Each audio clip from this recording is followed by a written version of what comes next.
ಬಾಬಾ ಬಾಬಾ ಬಾಬಾ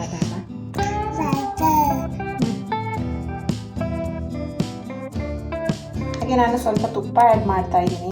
hello, hi, ನಮಸ್ಕಾರ, welcome to the channel. ಹೇಗಿದ್ದೀರಾ? ಎಲ್ಲ ಚೆನ್ನಾಗಿದ್ದೀರಾ, ಆರಾಮಾಗಿದ್ದೀರಾ ಅಂತ ಅಂದ್ಕೊಳ್ತೀನಿ. ಲಾಸ್ಟ್ ವಿಡಿಯೋ ಬಂದುಬಿಟ್ಟು ನನ್ನ 8 ತಿಂಗಳ ಮಗಳ ಕೆಲವು ಫುಡ್ ರೆಸಿಪಿನ ಶೇರ್ ಮಾಡಿದ್ದೆ. ತುಂಬ ಜನ ಇಷ್ಟಪಟ್ಟಿದ್ದೀರಾ. ಹಾಗೆ ಇವತ್ತಿನ ವಿಡಿಯೋ ಏನಂದರೆ ಸೇಮ್ ಕೆಲವು ಫುಡ್ ರೆಸಿಪಿಗಳನ್ನು ತೋರಿಸ್ತಾ ಇದ್ದೀನಿ.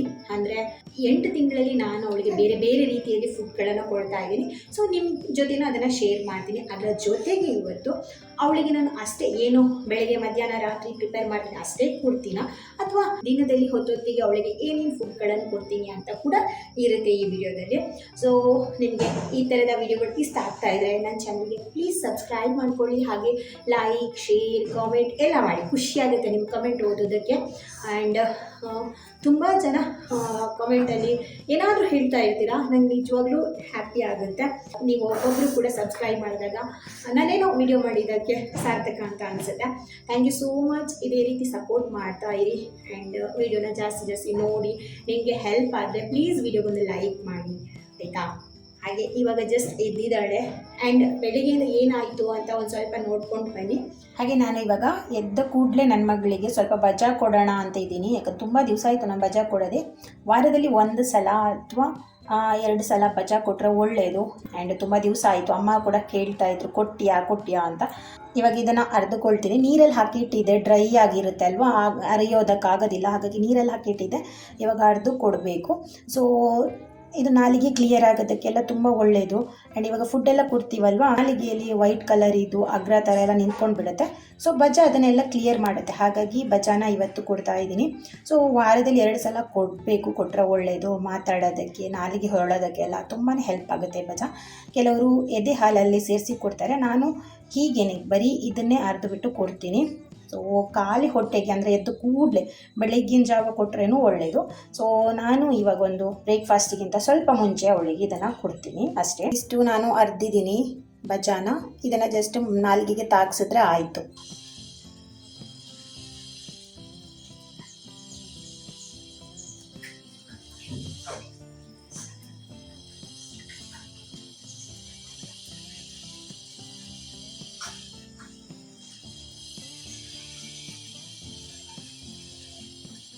ಅವಳಿಗೆ ನಾನು ಬಜಾ ಕೊಟ್ಟೆ.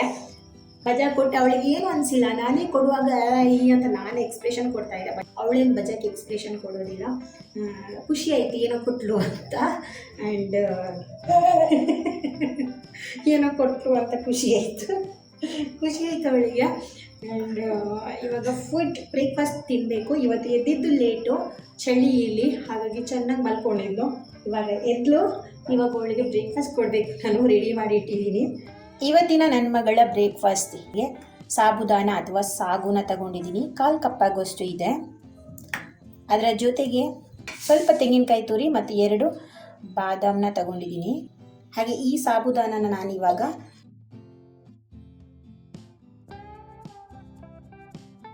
ಜಾರಿಗೆ ಹಾಕ್ಕೊಂಡು ಇದನ್ನು ಸ್ವಲ್ಪ ತರಿಯಾಗಿ ಪೌಡರ್ ಮಾಡ್ಕೊಳ್ತೀನಿ. ಇದನ್ನು ಪೌಡರ್ ಮಾಡ್ಕೊಳ್ಳೋ ಉದ್ದೇಶ ಏನಂದರೆ, ಜಗಿಯೋದಕ್ಕೆ ಹಲ್ಲಿರೋದಿಲ್ಲ, ಜಗಿಯೋದಕ್ಕೆ ಮಗುಗೆ ಗೊತ್ತಾಗೋದಿಲ್ಲ. ಹಾಗಾಗಿ ಇದನ್ನು ಗ್ರೈಂಡ್ ಮಾಡ್ಕೋಬೇಕು ಫಸ್ಟಿಗೆ. ಡೈರೆಕ್ಟಾಗಿ ನಾವು ನೀರಲ್ಲಿ ಹಾಕಿ ಬೇಯಿಸಿದ್ರೆ ಅದು ಸ್ವಲ್ಪ ಜೆಲ್ಲಿ ಆಗಿರುತ್ತೆ. ಮಗುಗೆ ತಿನ್ನೋದಕ್ಕೆ ಸ್ವಲ್ಪ ಕಷ್ಟ ಆಗುತ್ತೆ. ಗ್ರೈಂಡ್ ಮಾಡಿಕೊಂಡ್ರೆ ತಿನ್ನೋದಕ್ಕೆ ಮಗುಗೆ ಈಸಿ ಆಗುತ್ತೆ. 1 ವರ್ಷದ ನಂತರ ಬೇಕಂದರೆ ನೀರಲ್ಲಿ ಹಾಕಿನೇ ಬೇಯಿಸ್ಬೋದು. ನೋಡಿ, ಈ ರೀತಿ ಗ್ರೈಂಡ್ ಮಾಡ್ಕೊಂಡಿದ್ದೀನಿ. ಹಾಗೆ ಅದೇ ಜಾರಿಗೆ ನಾನು ತೆಂಗಿನಕಾಯಿ ಮತ್ತು ಬಾದಾಮನ್ನ ಹಾಕ್ಕೊಂಡು ಚೆನ್ನಾಗಿ ರುಬ್ಕೊಳ್ತೀನಿ. ನೀರು ಕೂಡ ಸೇರಿಸ್ಕೋಬೇಕು. ಏನು ಮಾಡ್ತೀನಿ ಅಂದರೆ, ಇದರಿಂದ ನಾನು ಹಾಲು ತೆಗಿತೀನಿ, ತೆಂಗಿನಕಾಯಿ ಹಾಲು. ಈ ರುಬ್ಬು ಇಟ್ಕೊಂಡಿರುವ ತೆಂಗಿನಕಾಯಿ ಮತ್ತು ಬಾದಾಮನ್ನ ಸೋಸ್ಕೋಬೇಕು.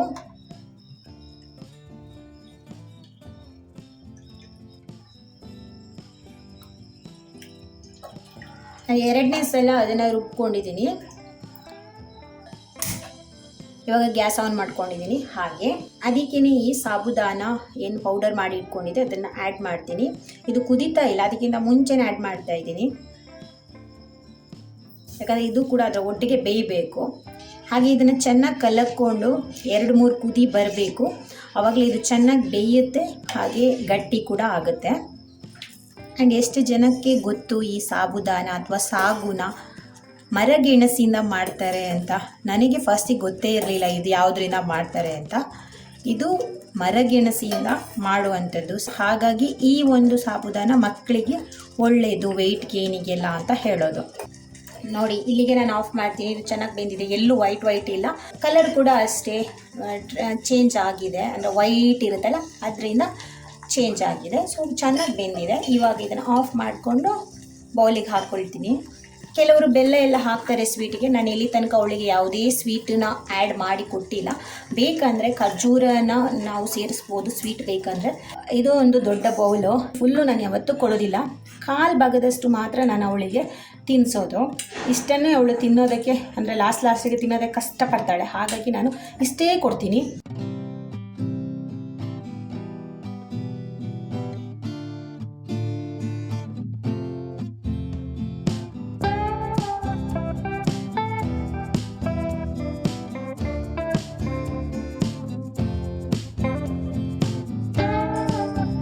ನಿಜವಾಗ್ಲೂ ಇದು ತುಂಬಾ ಟೇಸ್ಟಿಯಾಗಿದೆ. ಏನೋ ಒಂಥರ, ಅಂದರೆ ತೆಂಗಿನಕಾಯಿ ಹಾಲೆಲ್ಲ ಹಾಕಿದ್ದೀವಲ್ಲ, ತುಂಬಾ ಟೇಸ್ಟಿಯಾಗಿದೆ. ಸ್ವೀಟ್ ಇಲ್ಲ ಅಂತ ಮಾತ್ರ. ಆ್ಯಂಡ್ ಆ ತೆಂಗಿನಕಾಯಿ ಹಾಲಲ್ಲಿ ಸ್ವಲ್ಪ ಸ್ವೀಟ್ ಇರುತ್ತಲ್ಲ, ಅದೇ ಒಳ್ಳೆಯ ಒಂದು ಟೇಸ್ಟ್ ಇದೆ ಇದರಲ್ಲಿ. ಹಾಗಾಗಿ ನೋಡಿ, ಅವಳು ಇಷ್ಟಪಟ್ಟು ತಿಂತಾ ಇದ್ದಾಳೆ.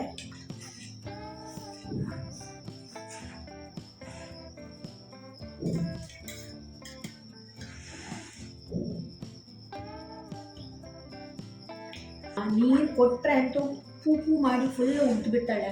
ಅದನ್ನ ಏನಾದರೂ ಗಂಟ್ಲ ಸಿಕ್ಕಾಕೊಳ್ಳುತ್ತಾ ಅಂತ ಕೊಡೋದು. ಯಾರಿದು ನನ್ನ ಮಗ.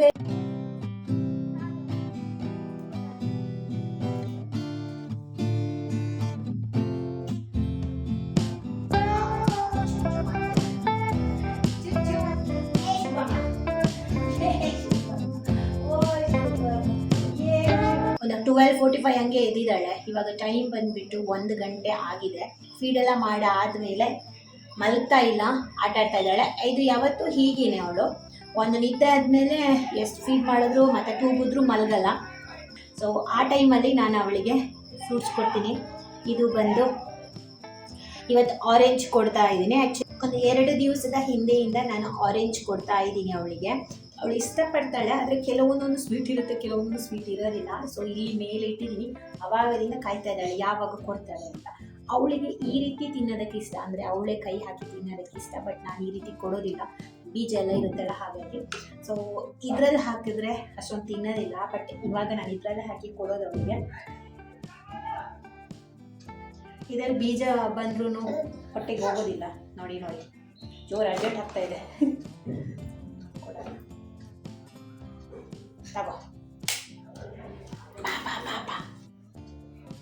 ಅವಳು ಎದ್ದ ಮೇಲೆ ಅವಳಿಗೆ ಈ ರೀತಿ ಫ್ರೂಟ್ಸ್ ಏನಾದರೂ ಕೊಡ್ತೀನಿ. ಇದೇ ಅಂತ ಇಲ್ಲ, ಆರೆಂಜ್ ಆಗಿರ್ಬೋದು. ಇವಾಗ ಆರೆಂಜ್, ಆ್ಯಪಲ್, ಬನಾನಾ ಆ್ಯಂಡ್ ಇದರ ಒಳಗಡೆ ಇದು ದಾಳಿಂಬೆ ಕೂಡ ಹಾಕಿ ಕೊಡ್ಬೋದು. ಆ್ಯಂಡ್ ಎಲ್ಲ ಪಪಾಯ ಎಲ್ಲ ಕೊಡ್ಬೋದು ಫ್ರೂಟ್ಸು. ನಾನು ಪಪಾಯ ಮತ್ತು ದಾಳಿಂಬೆ ಇನ್ನೂ ಶುರು ಮಾಡಿಲ್ಲ ಅವಳಿಗೆ. ಆರೆಂಜ್, ಬನಾನಾ, ಆ್ಯಪಲ್ ಇಷ್ಟೇ ಕೊಡ್ತಾ ಇರೋದು. ಚಿಕ್ಕೂ ಕೊಟ್ಟಿದ್ದೀನಿ. ಹಾಗೆ ನನ್ನ ಹತ್ರ ವೆಯ್ಟ್ ಗೇನ್ ಬಗ್ಗೆ ಕೇಳ್ತಾ ಇರ್ತೀರಾ. ಅದರ ಜೊತೆಗೆ ಇನ್ನೊಂದು ಹೇಳ್ತಾರೆ, ಮಕ್ಕಳಿಗೆ ಫುಡ್ನ ಫೋರ್ಸ್ಫುಲಿ ತಿನ್ನಿಸ್ಬಾರ್ದು ಅಂತ. ನಾನು ಕೂಡ ಅದನ್ನೇ ಹೇಳ್ತೀನಿ, ಫೋರ್ಸ್ಫುಲಿ ತಿನ್ನಿಸ್ಬಾರ್ದು ಅಂತ.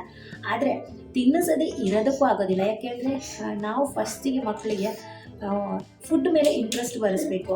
ಸೊ ಅವ್ರು ತಿನ್ನೋದಿಲ್ಲ ಅಂತ ಬಿಟ್ಬಿಟ್ರೆ ಅವ್ರು ಮತ್ತೆ ತಿನ್ನೋದೇ ಇಲ್ಲ. ಇದು ನನಗೆ ಎಕ್ಸ್ಪೀರಿಯನ್ಸ್ ಆಗಿದೆ. ಅವನಿಗೆ ನಾನು ಅದೇ ರೀತಿ ಮಾಡ್ತಾಯಿದ್ದೆ. ಅವನಿಗೆ ನಾನು ಫೋರ್ಸ್ಫುಲಿ ತಿನ್ನಿಸ್ತಾ ಇರಲಿಲ್ಲ. ಅವ್ನು ಬೇಡ ಅಂದರೆ ಬೇಡ ಅಷ್ಟೇ ನಂದು. ನಮ್ಮಮ್ಮ ಬೈತಾ ಇದ್ರು, ನೀನೊಂದು ಎಂತ ಅಮ್ಮ, ಅವನಿಗೆ ಊಟ ಕೊಡಬೇಕು, ಫೋರ್ಸ್ಫುಲಿ ಕೊಡಬೇಕು ಅಂತ ಹೇಳ್ತಾಯಿದ್ರು. ತಿನ್ನಿಲ್ಲ ಅಂದರೆ ಬಾಯಿಗೆ ತುರುಕಬೇಕು ಅಂತ. ಅವಾಗ ನಾನು ಅಮ್ಮ ಜೊತೆ ವಾದ ಮಾಡ್ತಿದ್ದೆ, ಹಾಗೆಲ್ಲ ಮಕ್ಳಿಗೆ ಕೊಡಬಾರ್ದು. ಇವಾಗ ಅರ್ಥ ಆಗ್ತಾ ಇದೆ. ಯಾಕೆಂದರೆ ಇವಾಗ ಯಾವುದೇ ಫುಡ್ ಅವನಿಗೆ ಇಂಟ್ರೆಸ್ಟ್ ಇಲ್ಲ. ಅವನಿಗೆ ಒಂದು ಚೂಸಿ ಅಂದರೆ ತುಂಬ ಕಷ್ಟ ಆಗಿಬಿಡುತ್ತೆ ಅವನಿಗೆ ಫುಡ್ ತಿನ್ನಿಸೋದು. ಸೊ ಹಾಗಾಗಿ ನಾನು ಅದರಿಂದ ಕಲ್ತಿರೋದೇನೆಂದರೆ, ಒಂದು ಬೌಲಲ್ಲಿ ಫುಲ್ ಹಾಕಿ ತಿನ್ನಿಸೋ ಬದಲು ಪದೇ ಸ್ವಲ್ಪ ಅವರಿಗೆ ಕೊಡ್ತಾ ಹೋದರೆ ಅವರಿಗೆ ಫುಡ್ ಮೇಲೆ ಇಂಟ್ರೆಸ್ಟ್ ಬರುತ್ತೆ. ನಾನು ಕಲ್ತ್ಕೊಂಡಿರೋದು. ಹಾಗಾಗಿ ನಾನು ಅವಳಿಗೆ ಪದೇ ಫುಡ್ ಕೊಡ್ತಾ ಇರ್ತೀನಿ. ಆ್ಯಂಡ್ ಕೊಡೋದು ಕ್ವಾಂಟಿಟಿ ಕೂಡ ನೋಡ್ಬೋದು. ಕಾಲು ಭಾಗದಷ್ಟೇ ಕೊಡೋದು. ಅಂದರೆ ಬೆಳಿಗ್ಗೆ, ಮಧ್ಯಾಹ್ನ, ನೈಟ್ ಮೇನ್ ಫುಡ್ ಇದೆ ಅಲ್ವಾ, ಅದನ್ನು ಕಾಲು ಭಾಗದಷ್ಟೇ ಕೊಡ್ತೀನಿ. ಅದರ ಮಧ್ಯೆ ಈ ರೀತಿ ಫ್ರೂಟ್ಸ್ಗಳನ್ನು ಅಥವಾ ಕೆಲವು ತರಕಾರಿಗಳನ್ನೆಲ್ಲ ಕೊಡ್ತಾ ಇರ್ತೀನಿ. ಸೊ ಈ ರೀತಿ ಕೊಡೋದ್ರಿಂದ ಅವರಿಗೆ ಓಕೆ ಏನೋ ತಿಂತಾ ಇದ್ದಾರೆ, ನಾನು ತಿನ್ನಬೇಕು ಅಂತ ಅನಿಸುತ್ತೆ. ಇವತ್ತು ಮಧ್ಯಾಹ್ನ ಲಂಚಿಗೆ ಇಷ್ಟೆಲ್ಲ ಹಾಕಿ ಪ್ರಿಪೇರ್ ಮಾಡ್ತೀನಿ. ಗ್ರೀನ್ ರೈಸ್ ಅಂತ ಹೇಳ್ಬೋದು. ಎಷ್ಟೆಷ್ಟು ತಗೊಂಡಿದ್ದೀನಿ ಅಂದರೆ ಸ್ವಲ್ಪ ಅಕ್ಕಿ ತಗೊಂಡಿದ್ದೀನಿ, 1 ಸ್ಪೂನಷ್ಟು ಹೆಸರು ಕಾಳು ತಗೊಂಡಿದ್ದೀನಿ. ಇದು ಕೂಡ 1 ಸ್ಪೂನ್ ಅಷ್ಟೇ ಇದೆ. ಅಕ್ಕಿ ನಾನು ಈ ಸ್ಪೂನಲ್ಲಿ ತಗೊಂಡಿದ್ದು ಆ್ಯಂಡ್ ಹೆಸರು ಕಾಳು ಕೂಡ ಇದೇ ಸ್ಪೂನಲ್ಲಿ ತಗೊಂಡಿದ್ದೀನಿ. ಚಿಕ್ಕದಾದ ಒಂದು ಹೀರೆಕಾಯಿನ ತಗೊಂಡಿದ್ದೀನಿ. ಹಾಗೆ 4 ಪಾಲಕ್ ತಗೊಂಡಿದ್ದೀನಿ, 1 ಲವಂಗ ಇದೆ. ಎಲ್ಲ ನಮ್ಮ ಅಡುಗೆಯಲ್ಲಿ ಏನಿತ್ತು ಇವತ್ತು ಅದರಿಂದನೇ ಸ್ವಲ್ಪ ಸ್ವಲ್ಪ ಅವಳಿಗೋಸ್ಕರನೇ ಎತ್ತಿಟ್ಟಿದೆ. ಸೊ ಇದರಿಂದ ಇವಾಗ ಅವಳಿಗೆ ಲಂಚ್ನ ಪ್ರಿಪೇರ್ ಮಾಡ್ತೀನಿ.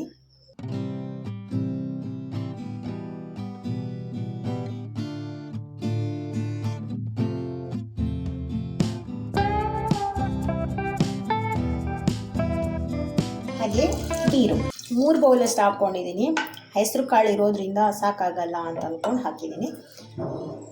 ಸೊ ನೋಡಿ, ಇಷ್ಟು ಸೊಪ್ಪು ಹಾಕಿರೋದ್ರಿಂದ ಅಷ್ಟು ಕಾಣಿಸುತ್ತೆ, ಬೆಂದಾದ್ಮೇಲೆ ಇಷ್ಟು ಸ್ವಲ್ಪ ಆಗುತ್ತೆ. ಮುಚ್ಚಳ ಮುಚ್ಚಿ 5 ವಿಸಿಲ್ ಬರೆಸ್ಕೋತೀನಿ.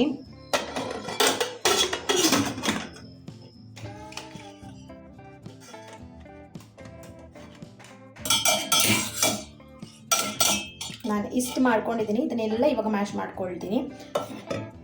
ಖಾಲಿಯಾಗಿದೆ, ಇಷ್ಟಿದೆ. ನೀರನ್ನ ಸಪ್ರೇಟಾಗಿ ಇಟ್ಕೊಂಡಿದ್ದೀನಿ.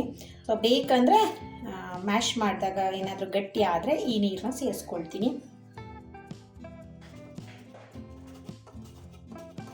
ನೋಡಿ ಇಷ್ಟಾಗಿದೆ. ಹಾಗೆ ನಾನು ಸ್ವಲ್ಪ ತುಪ್ಪ ಆ್ಯಡ್ ಮಾಡ್ತಾ ಇದ್ದೀನಿ. ನೋಡಿ ಹೀಗೆ ರೆಡಿಯಾಗಿದೆ, ಟೇಸ್ಟಿಯಾಗಿದೆ. ಟೈಮ್ ನೋಡಿ 2 o'clock ಆಗಿದೆ. ಇವಾಗ ನಾವು ಊಟ ಮಾಡ್ತೀವಿ. ನಮ್ಮ ಊಟದ ಟೈಮ್ ಇವಾಗ. ಗಂಟೆನಂತೂ ಊರಿಸ್ದೆ, 2 ಗಂಟೆ. ನಾನು ಇವಾಗ ಇವಳಿಗೆ ಊಟ ಮಾಡಿಸ್ತೀನಿ. ಸೊ ಕೆಳಗಡೆ ಬಿಟ್ಟಿದ್ದೆ, ಏನೋ ಸಾಧಾರಣ ತಿಂದ್ಲು ಹೆಕ್ಕಿ ಅದೇನೋ ಸಿಗುತ್ತೆ ಅವಳಿಗೆ ಗೊತ್ತು. ಹಾಗೆ ಆರೆಂಜ್ ಕೊಟ್ಟಿದ್ದೆ, ಅದು ಸ್ವಲ್ಪ ತಿಂದು ಅಲ್ಲೇ ಬಿಸಾಕ್ಬಿಟ್ಟಿದ್ದಾಳೆ. ಆ್ಯಂಡ್ ಕೈಯಲ್ಲಿ ಒಂದು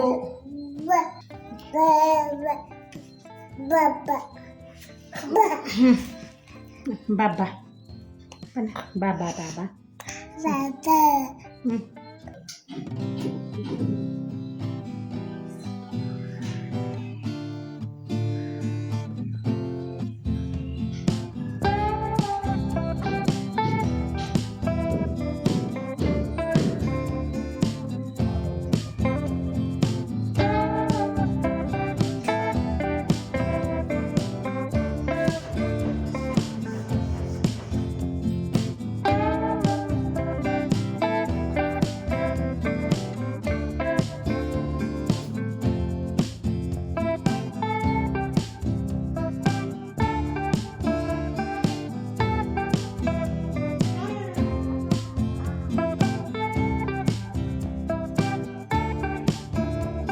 ಸಂಜೆ 4 ಗಂಟೆ ಆಗಿದೆ. ಇವಾಗ ನಾನು ಕ್ಯಾರೆಟ್ ಹಾಗೆ ಒಂದು ಆ್ಯಪಲ್ ತಗೊಂಡಿದ್ದೀನಿ.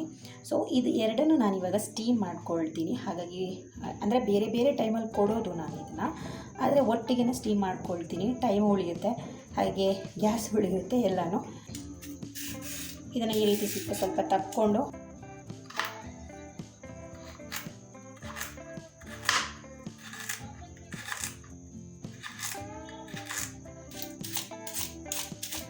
ಒಂದು ಬೌಲಲ್ಲಿ ನಾನು ಇಷ್ಟು ಕ್ಯಾರೆಟ್ನ ಕಟ್ ಮಾಡಿ ಇಟ್ಕೊಂಡಿದ್ದೀನಿ. ಹಾಗೆ 1 ಬೌಲಲ್ಲಿ ಇಷ್ಟು ಆ್ಯಪಲ್ನ ಕಟ್ ಮಾಡಿ ಇಟ್ಕೊಂಡಿದ್ದೀನಿ. ನೋಡಿ ಈ ರೀತಿ ಬೇಕಾದರೆ ಮೇಲ್ಗಡೆ ಸ್ಟೀಮಲ್ಲಿ ಇಟ್ಟು ಬೇಯಿಸ್ಕೋಬೋದು. ಬಟ್ ನಾನೇನು ಮಾಡ್ತೀನಿ ಅಂದರೆ ನನಗೆ ಇದು ಜಾಸ್ತಿ ಹೊತ್ತು ಟೈಮ್ ತಗೊಳ್ಳುತ್ತೆ, ಗ್ಯಾಸ್ ಕೂಡ ವೇಸ್ಟ್ ಅಂತ ಅನಿಸುತ್ತೆ. ಹಾಗಾಗಿ ನಾನು ಡೈರೆಕ್ಟ್ ಸ್ವಲ್ಪ ನೀರಿಟ್ಟು ಆ ನೀರಲ್ಲೇ ಇದನ್ನ ಇಟ್ಬಿಡ್ತೀನಿ. ಇದರಲ್ಲೇ ಈ ರೀತಿ ಇಟ್ಟು ಬೇಯಿಸ್ಕೊಳ್ತೀನಿ ಮುಚ್ಚಿ. ಸೊ ಸ್ಟೀಮಲ್ಲಿ ಅದು ಆ ರೀತಿ ಪಾತ್ರ ಕೂಡ ಇಟ್ಟು ಬೇಯಿಸ್ಕೋಬೋದು. ಬಟ್ ನನಗೆ ಇದು ತುಂಬ ಈಸಿ ಅಂತ ಅನಿಸುತ್ತೆ. ಒಂದು ನೀರು ಮೇಲೆ ಬೌಲ್ ಇಟ್ಟು ಬೇಯಿಸ್ತೀನಿ. ಅಂದರೆ ತುಂಬ ಆ್ಯಪಲ್ನ ನಾನು ಜಾಸ್ತಿ ಬೇಯಿಸಲ್ಲ, ಕ್ಯಾರೆಟ್ನ ಸ್ವಲ್ಪ ಜಾಸ್ತಿ ಬೇಯಿಸ್ತೀನಿ. ಅದು ಚೆನ್ನಾಗಿ ಬೇಯಬೇಕು. ಕ್ಯಾರೆಟ್ ಬೇಗ ಬೇಯಲ್ಲ, ಹಾಗಾಗಿ ನೋಡಿ ಎರಡನ್ನೂ ಕೂಡ ಸ್ಟೀಮಲ್ಲಿ ಚೆಂದ ಬೆಂದಿದೆ. ಸೊ ಇದು ಬೇಯಿಸ್ಕೊಂಡಿರುವಂತಹ ಕ್ಯಾರೆಟ್, ಇದನ್ನು ಇವಾಗ ಸ್ವಲ್ಪ ಅಂದರೆ ಇದು ತುಂಬ ಬೆಂದಿದೆ, ಈ ರೀತಿ ಮಾಡ್ತಾಯಿದ್ದೀನಿ. ಸಿಕ್ಕಾಕೋಬಾರ್ದಲ್ಲ, ಹಾಗಾಗಿ ಈ ರೀತಿ ಸ್ವಲ್ಪ. ಹಾಗೆ ಒಂದು ಪ್ಲೇಟಲ್ಲಿ ಆಲ್ರೆಡಿ ನಾನು ಬನಾನಾನ ಈ ರೀತಿ ಕಟ್ ಮಾಡಿದ್ದೀನಿ ಆ್ಯಂಡ್ ಈ ಕ್ಯಾರೆಟ್ನ ಕೂಡ ಹಾಕ್ತಾಯಿದ್ದೀನಿ. ಸೊ ಇದು ತುಂಬ ಸ್ಮೂತಾಗಿದೆ ಕ್ಯಾರೆಟು, ಈಸಿಯಾಗಿ ತಿನ್ಬೋದು, ನುಂಗಿದ್ರೂ ಏನಾಗೋದಿಲ್ಲ. ನೋಡಿ ನೋಡೋದು ಅರ್ಜೆಂಟ್, ಅವಳಿಗೆ ಅರ್ಜೆಂಟ್ ಆಗ್ತಾಯಿದೆ, ಎಲ್ಲ ನಡೀತಾಳೆ ಇವಾಗ. ಮಾತಾಡಬಹುದು.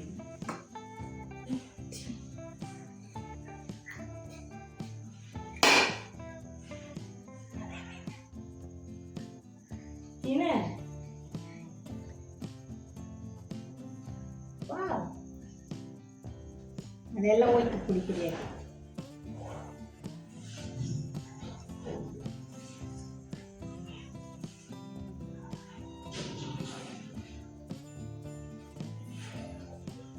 ಹಿಂಗೆ ತಿನ್ನೋದು. ಹಿಂಗೆ 2 ಕೈಯಲ್ಲಿ ಇದು ಮಾಡಿ ಹೀಗೆ ಮಾಡಿ ಅದ್ರ ಮೇಲೆ ಒಂದು ಬೆರಳಲ್ಲಿ ಹೀಗೆ ತೆಗೆದು ತಿನ್ನೋದು. ಹೊಸದಾಗಿ ಕಲಿಸ್ತಾ ಇದ್ದಾರೆ. ಬನಾನ ಖಾಲಿ ಆಯಿತು, ಅರ್ಧ ಎಲ್ಲ ಕೆಳಗಡೆ ಬಿದ್ದಿದೆ. ಇನ್ನೊಂದು ಕೈಯಲ್ಲಿ ತೆಗಿತಾಳೆ, ಅದು ಗೊತ್ತಾಗೋದಿಲ್ಲ.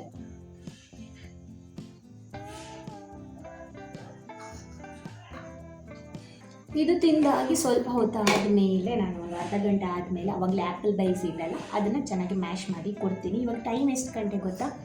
5:15. ಟೈಮ್ ಬಂದುಬಿಟ್ಟು 5:15 ಆಗಿದೆ. ಇವಾಗ ನಮ್ಮದು ಸಂಜೆಯ ಸ್ನ್ಯಾಕ್ ತಿಂತಾ ಇದ್ದೀವಿ. Apple puree. ಆ್ಯಪಲ್ ಈ ರೀತಿ ಮ್ಯಾಶ್ ಮಾಡ್ಕೊಂಡಿದ್ದೀನಿ ಬೇಯಿಸ್ಕೊಂಡು. ಸೊ ಇದನ್ನು ತಿನ್ನಿಸೋದು.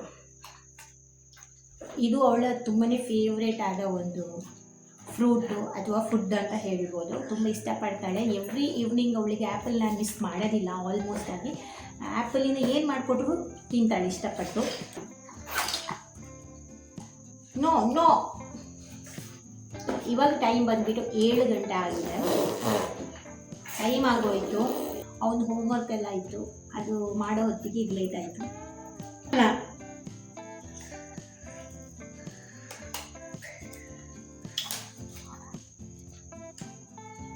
ಇವಾಗ ರಾತ್ರಿ 9:30 ಹತ್ತಿರ ಆಗಿದೆ. ಮಗಳು ಸಂಜೆ ಸ್ನಾನ ಮಾಡಿ ಮಲಗಿದವಳು ಇವಾಗ ಎದ್ದಿದ್ದಾಳೆ. ಇನ್ನೂ ಅವಳು ಮಲಗೋದು ಒಂದು 11 ಗಂಟೆ ಎಲ್ಲ ಆಗುತ್ತೆ. ಸೊ ಇವಾಗ ನಾವು ಊಟ ಮಾಡೋ ಟೈಮು.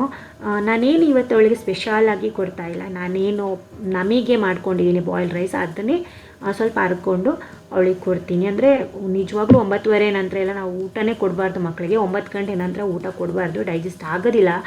ಆದರೂ ನೋಡ್ತಾಳಲ್ಲ ಮುಖ ಅಂತ 1 ಸ್ಪೂನು ಅಷ್ಟು ಕೊಡ್ತೀನಿ. ಅದಕ್ಕಿಂತ ಜಾಸ್ತಿ ಏನೋ ಅವಳಿಗೆ ಕೊಡೋದಕ್ಕೆ ಹೋಗೋದಿಲ್ಲ. ಅವಳು ತಿನ್ನೋದಿಲ್ಲ, ಆದರೆ ನೋಡ್ತಾ ಇರ್ತಾಳೆ ನಮ್ಮ ಮುಖ. ಹಾಗಾಗಿ ಅವಳಿಗೆ 1 ಸ್ಪೂನ್ ಅಷ್ಟು ಕೊಟ್ಟು ಅವಳನ್ನು ತೊಟ್ಲಲ್ಲಿ ಹಾಕಿ ಆಮೇಲೆ ನಾವು ಊಟ ಮಾಡೋದು. ಸೊ ಇದು ನನ್ನ ಮಗಳ ಫುಡ್ ರುಟೀನ್. ಈ 8 ತಿಂಗಳಲ್ಲಿ ಅವಳ ಫುಡ್ ರುಟೀನ್ ಈ ರೀತಿ ಇದೆ. ಹಾಗೆ ಇವತ್ತಿನ ವಿಡಿಯೋ ಇಷ್ಟೇ. ಈ ವಿಡಿಯೋ ಇಷ್ಟ ಆದರೆ ಪ್ಲೀಸ್ ಲೈಕ್ ಮಾಡಿ, ಹಾಗೆ ಚಾನಲಿಗೆ ಸಬ್ಸ್ಕ್ರೈಬ್ ಮಾಡಿಕೊಳ್ಳಿ. ನಿಮ್ಮ ಅಭಿಪ್ರಾಯನ ಕಾಮೆಂಟಲ್ಲಿ ತಿಳಿಸಿ. ಮುಂದಿನ ವಿಡಿಯೋದಲ್ಲಿ ಸಿಗ್ತೀನಿ. ಅಲ್ಲಿ ತನಕ ಟೇಕ್ ಕೇರ್, ಬಾಯ್.